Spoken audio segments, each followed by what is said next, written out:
So what's up mga idol, natin dito sa Jacuzzi Antapan Mountain Resort mga idol, sa tapat lang dito sa Likagko, no. So na sila ay kuan diri, nagbantay diri ang entrance. Pila ay entrance diri, boss? 50. Oh, 50 pesos. Okay, mao na siya overnight. Tapos may cottages mga idol na pwede na tumarintahan. Tapos na sila store, no. Tapos pinakanindot diri mga idol nga atong makakuan, atong tan-awon diri na sila ay hot spring.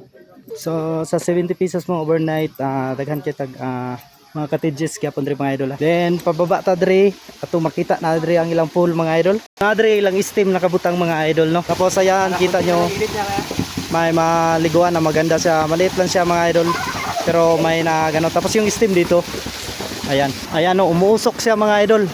Dito po yung steam, papasok ka dito sa loob dito mga idol. Tapos ayan yan, kumukulo-kulo, no. Dito ka sa loob niyan. Gano, ito yung steam bath. Maximum time 3 to 4 minutes lang. Drink water before and after, yan, no. So napakaganda mga idol. Ayan, kumukulo po yan diyan sa gitna. No, so papasok ka diyan. Diyan papasok ka sa ano na yan. No, tapos sa loob. Napakaganda. Tapos mainit talaga siya mga idol, oh. Grabe. Ano yung init, tapos ano lang siya sa amoy na sulfur mga idol, no. So ayan. Andito pa rin, no, sa may Likagko lang po yan, sa tapat. Napakaganda mga idol. Grabe.